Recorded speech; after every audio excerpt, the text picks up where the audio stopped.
Listen, I'm not going to tell you about a product unless it's something I love and I use it on a daily basis. And what I'm about to tell you about is one of those. Over the years, I packed on quite a few pounds from having babies, stress, eating for comfort, and now as a 51-year-old woman, hormones are not on my side at all. Now, I had been seeing people on social media talking about obvi. They were talking about how much weight they've lost and how they feel so much better. They had nothing but good things to say about it. Of course, I was skeptical, but you know what? I gave in and I gave it a try. And boy, am I glad that I did.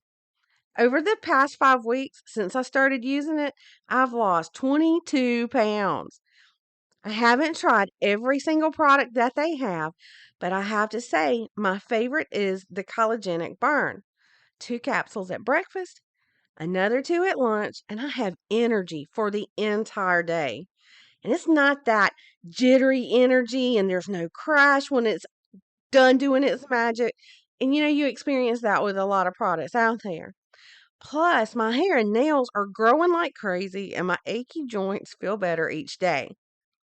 Your results may not be exactly the same as mine, but I encourage you to give it a try. Now, all you have to do is click the link in the episode description for my Avi, and then you can save 15% by using the promo code Mystery M. Good evening and welcome to What the Friday. We've got the first work week of the new year under our belts. The first weekend of 2023 is right here at us, and we've entered the month, which seems to be the longest month of the year, or at least it seems that way. Anyway, the other day while I was watching Jax while they were still out of school, Unsolved Mysteries was on the TV, and one particular story caught my interest. Well, I mean, really, all of them are interesting, but this one thought it just made me think it would be like an excellent episode. And it was about a psychic. Her name was Nancy Meyer, who has helped solve many, many missing persons and murder cases. In fact, she's so correct with her information that she has like a 90% success rate. And like I said, you know, you thought this type of psychic would make for an excellent episode. And that's what I'm going to be talking about tonight on What the Friday. Welcome to What the Friday, an after dark series about mystery, murder, and mayhem. Listener discretion is advised. The case that Miss Meyer was helping with on that episode of Unsolved Mysteries was the missing persons case of Jennifer Odom.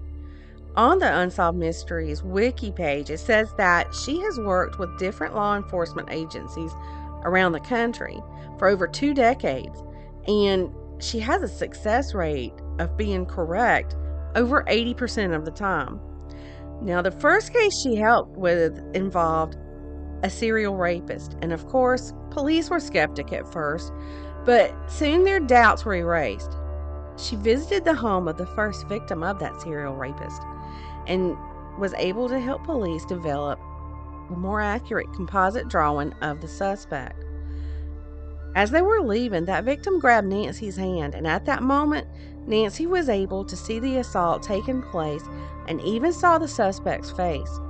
After they left the house, Nancy went into this trance-like state and she ran down the street. According to that website, this happened every time they left a victim's house. And each time she would end up at the same street corner, but she couldn't come up with a house number. Authorities later took Nancy to where one of the assaults had actually taken place at, and she was able to just hone in on this telephone that was there. Well, this joggled the victim's memory, and she recalled that the suspect had used the telephone and a phone book, and the FBI was actually able to get fingerprints from those 2 objects. After that, she went back to the street corner and realized that she needed to go further down that street. She finally located the house that her senses were leading her to, so authorities questioned the people who owned that home, and they gave the name of a man who had been renovating that house. They found out that that man was actually in jail, but he was on a work release. And this man's description matched Nancy's description, and after checking his fingerprints, they matched the ones that were found on the phone in the phone book. Well, long story short, 6 of the victims were able to positively identify that man as the one who had assaulted them, so he was charged, convicted, and sentenced to 150 years in prison. Now, this case that I talked about at the beginning about Jennifer Odom, it took place in Florida. And Jennifer was a 12-year-old girl who went missing in the winter of 1993 after getting off the school bus. Nancy wasn't brought into the case until about a year and a half after Jennifer's body had actually been found. She was never shown any crime scene photos, but she was able to visualize 2 killers in great detail. The following day, Nancy visited the bus stop that Jennifer had gone missing at. Nancy was able to tell authorities that the killers had parked at a particular place which she pointed out, and she went on to tell them that they asked Jennifer for directions. So I'm guessing they called Jennifer over to the car where they had parked and asked her for directions, and I guess they drug her into the car. But y'all, as much information as Nancy was able to get to give to police, that case is still unsolved. Well, Nancy Meyer isn't the only psychic that has provided information to authorities to help solve cases. In the summer of 1987, Andre Daigle disappeared after having drinks and dinner with his friends in the New Orleans area. Andre's sister Elise, who lived in Southern California, decided that she would consult a psychic for help, and the psychic that she enlisted was Rosemarie Kerr. At that time, authorities didn't believe that foul play was involved, but Rosemarie believed otherwise because she was actually able to touch a picture of Andre and sense that he was deceased. She even told authorities that she believed his body was in a nearby swamp, and she was correct. This gave the investigators a major break in their case, and soon they were able to track down 2 men who had admitted or would admit to killing Andre for sport. Rosemarie passed away in 2015, but she was the very first psychic to ever be placed on the witness stand in a murder trial. Going back a little further in time to the fall of 1982, a psychic named Nancy Weber was called on by the Morristown, New Jersey police when they needed help solving the murder of 18-year-old Amy Hoffman. Amy had left from her job at the mall, but never left the parking lot. Her car was actually found in the mall's parking lot with the driver door open. With no leads, that's when authorities brought in Weber. She had already had mental images of Amy's body and the assault that had led to her death. With the information she gave them, police were led to a man named James Kodatish, and I'm not sure that I pronounced that right, but they soon learned that he was also responsible for the death of 25-year-old Deidre O'Brien. And he was found guilty and sentenced to death, but that sentence was later commuted to life in prison. And those were not his first murders, though. Previously, he had been convicted of second-degree murder in Florida for the murder of his roommate and given a 15-year sentence. And while he was in jail for that, he was also accused of killing another inmate, but that one was ruled as self-defense. But he is still serving his sentence for the murders of Hoffman and O'Brien. In December of 1974, a man named John DeMars disappeared while on a commuter train in New Jersey. And that man was 30 years old. He was happily married and he had 2 children. So when he didn't get off the train when it, got to its destination in Nutley, New Jersey, it raised some red flags. Police investigated the possibilities of foul play and him voluntarily running away. They hit dead ends on all of that. So they enlisted the help of a psychic named Dorothy Allison. She told investigators that she saw DeMars falling off the train and drowning, but she couldn't say exactly where it had happened. She also mentioned that she had seen a bow and arrow and the numbers 222. Well, that sounded pretty far-fetched, and even to me, it does sound kind of crazy.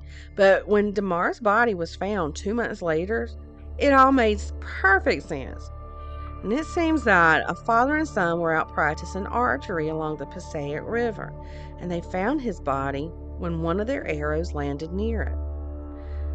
Apparently, the conductor had made an unplanned stop on a bridge over the Passaic River, while Damar's had been on the train asleep. Well, apparently he woke up, he was all groggy, and in his confusion, he thought the train was at his destination. So he stepped off of the train over the bridge and into the water below where he drowned. Now, I have to say that's probably the weirdest death I've heard of in a while, but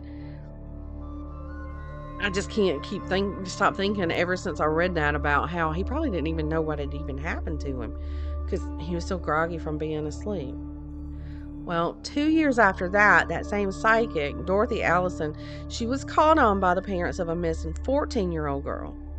In May of 1976, Susan Jacobson left her home on Staten Island and headed for a part-time job at an ice cream parlor, but she never came home from that job. The police chalked it up to her running away with her boyfriend. Her parents weren't buying that, and that's when they contacted Miss Allison. When Allison met with the Jacobsons, she had a vision that was quite disturbing. She saw Susan being strangled by her boyfriend and was able to give several clues about where her body could be found. Those clues were an abandoned car, the smell of fuel oil, 2 smokestacks, and the letters MAR that was written in red spray paint. Authorities were unwilling to check out those clues, though, but Allison's dad did his own investigating and was able to find the spray-painted letters at an abandoned World War I shipyard. Not only did he find those letters, but he also found the abandoned car and the smokestacks. It took 2 years, but Susan's body was found there hidden by 2 oil drums. Evidence there at the crime scene pointed to Susan's boyfriend, Dempsey Hawkins, who was deported back to England and sentenced to 22 years in prison. In 2002, 2 girls named Holly Wells and Jessica Chapman disappeared from a family cookout in Soham, England. Both girls were only 10 years old. Family members called on psychic Dennis McKenzie for help, but what he saw wasn't exactly what they wanted to hear. Not only did McKenzie say that the girls were deceased, but he was able to give authorities a detailed description of a man and woman that were involved. McKenzie's vision was proven to be true.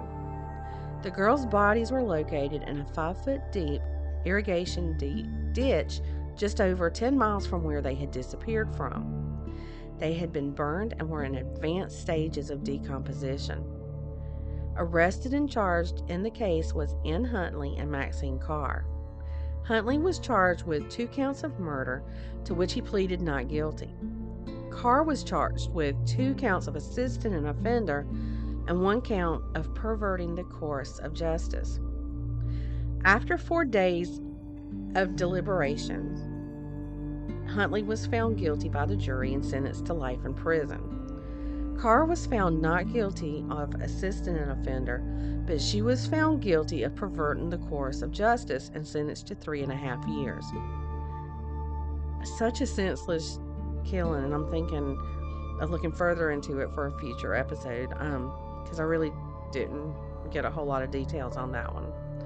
Now, this same psychic, Dennis McKenzie, also solved the disappearance of 17-year-old Richard Kelly in Limerick, Ireland, after Richard's mother contacted him. In this case, McKenzie visualized the murder weapon being a concrete slab, and he saw a bridge and the words Brigid and Bodyke. Richard's body was found in a lake named Loch Brigid, which is located near Bodyke, which is in County Clare there in Ireland. And get this, a concrete slab had been tied to each of his legs. Now, one thought that has crossed my mind, since the police tend to be skeptical when it comes to psychics, is how did these psychics not end up looking like a suspect themselves? I mean, they have so much information about what's happened with the case they're working on. Well, you know what? I found that sometimes those psychics do become the suspect. This actually happened with a psychic named Etta Smith. Smith had visions about a woman named Melanie Uribe who had disappeared.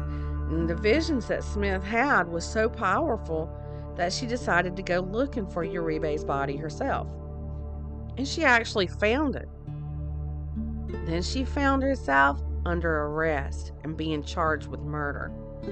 But the good news is that she was later released when the actual murderer confessed.